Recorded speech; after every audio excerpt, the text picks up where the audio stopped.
Sumuli magandang gabi po sa ating lahat at tayo po ay magbabasa dito po sa ating ginagawang daily devotion at nandito na po tayo sa Samuel chapter 17 at ang akin pong isi-share dito po sa verses 1 to 8 po at ang sinasabi nga po dito, ang hamon ni Goliath.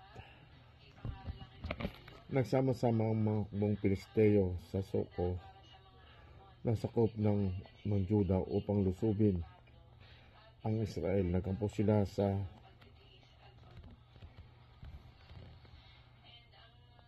Ipis Damim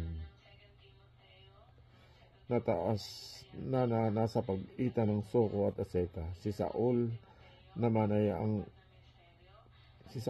ang mga Israelita ay nagkampo sa may libis ng Ila at doon naganda sila ng pakikipaglaban sa mga Pilisteo. Magkakaharap ang dalawang pangkat. Ang mga Pilisteo nasa isang burol at nasa kabila naman ang mga Israelita. Isang libis ang makapagitan sa kanila. Isang pangunahing mandirigma ang lumabas mula sa kampo ng mga Pilisteo. Ang pangalan niya ay si Goliath at siya ay mula sa lungsod ng Gat. Ang kanyang taas ay halos 3 metro.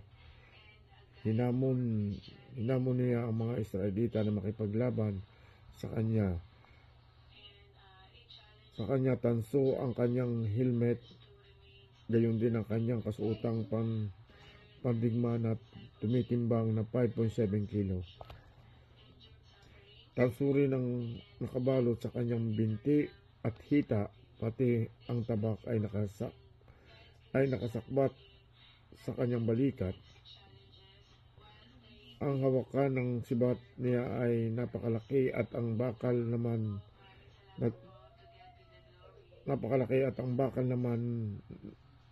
natulis nito ay tumitimbang ng 20 libra. Nasa unahan niya ang mga tagadala ng kanyang kalasag. Sumigaw si Goliath sa mga Israelita, bakit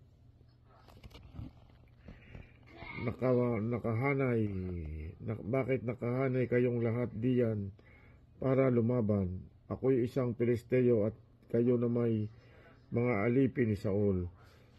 Pumili lang kayo ng ilalaban sa akin. Purihin po ang Panginoon sa pagkabasa ng banal na salita. Malabo na po yung mata ko, pasensya na po. God bless everyone. Magandang gabi po sa ating lahat at muli tayo po mag-share dito po sa ating daily devotion dito po sa 1 Samuel chapter 17 verse 9 to 16.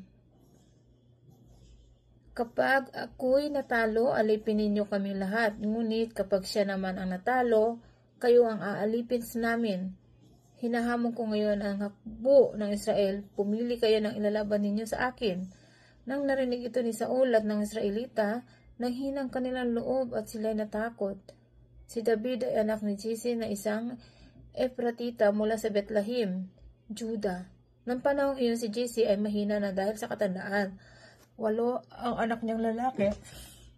Si David ang pinakabata. Sina Eliab, Abinadab at Sama, ang 3 pinakamatatandang niyang anak ay kasama ni Saul sa labanan. Habang sila'y kasama ni Saul, ang bunso namang si David ay pabalik-balik kay Saul at sa Bethlehem para alagaan ang mga tupa ng kanyang ama. Sa loob ng 40 araw, umaga at hapon, hinahamon ni Goliath ang mga Israelita. Amen. Magandang gabi po sa inyo lahat. Ang babasahin ko po ngayon Samuel chapter 17 verse 17 to 24. Isang araw, inutusan ni Jesse si David, anak, dalhin mo agad itong 5 salop na sinangag na trigo at 10 tinapay sa iyong mga kapatid na nasa kampo. Ibigay mo naman ang 10 hiwang kisong ito sa pinuno nila. Tingnan mo na rin ang kalagayan nila at ibalita mo sa akin, mag-uwi ka ng kahit anong bagay na makapagpapatunay na galing ka nga roon. Ang 3 anak ni Jesse ay kasama nga ni Saul at ng mga Israelita sa libis ng Ila at nakikipaglaban sa mga Pilisteo. Kinabukasan, maagang bumangon si David. Ipinagbilin niya sa iba ang mga tupang inalagaan at nagpunta sa lugar ng labanan. Dala ang pagkain ipinabibigay ng kanyang ama. Nang dumating siya sa kampo, palusob na ang buong hukbo at isinisigaw ang kanilang sigaw, pandigma. Nagharap na ang mga pangkat ng Israelita at ng mga Pilisiyo. Iniwan ni David sa tagapag-ingat ng kagamitan ang kanyang dala at tumuloy siya sa lugar ng labanan upang kamustahin ang kanyang mga kapatid. Samantalang sila'y nag-usap-usap, tumayo na naman si Goliath sa unahan ng mga Pilisteo at muling hinamon ang mga Israelita. Narinig ito ni David. Nang makita si Goliath, ang mga Israelita ay nagtakbuhan dahil sa matinding takot. Amen. Samuel chapter 17 verse 25 to 32. At ang mga lalaki ng Israel ay nagsabi, nakita ba ninyo ang lalaking iyan na sumasampa? Tunay na sumasampa siya upang maghamon sa Israel at mangyayari na ang lalaking makapatay sa kaniya ay payayamanin ng hari na malaking kayamanan at ibibigay sa kaniya ang kanyang anak na babae at palalayain sa Israel ng sambayan ng kaniyang ama. At nagsilita si David sa mga lalaking nakatayo sa siping niya nagsasabi, ano ang gagawin sa lalaking nakapatay sa Filisteyong ito at mag-alis sa Israel ng kadustaang ito, sapagkat sinong Filisteyong ito ang hulihan ito na hindi tuli na siyang humahamo sa mga hukbong buhay ng Diyos. At sumagot sa kaniya ang bayan ng ganitong paraan na sinabi, ganito ang gagawin sa lalaki na makapatay sa kaniya. At narinig ni Eliab na kanyang pinakamatandang kapatid na siya'y magsalita sa mga lalaki. At ang galit ni Eliab ay nag-alab laban kay David at kanyang sinabi, bakit ka lumusong dito at kanino mo iniwan ang ilang tupang yayaon sa ilang? Talastas ko ang iyong kahambugan at ang kalikutan ng iyong puso, sapagkat ikaw ay lumusong upang iyong makita ang pagbabaka. At sinabi ni David, ano ang aking ginagawa ngayon? Wala bang dahilan? At tinakadikdan niya siya na mapatungo sa iba at siya'y nagsalita ng gayon ding paraan at sinagot siya uli ng bayan ng gaya ng una. At nang marinig ang mga salita na sinilita ni David ay sinalsay nila sa harap ni Saul at siya'y pinagsundo niya. At ang sinabi ni David kay Saul, huwag maglupaypay ang puso ng sinuman dahil sa kaniya ang iyong lingkod at yayaon at makikipaglaban sa Pilisteyong ito. Amen. Amen.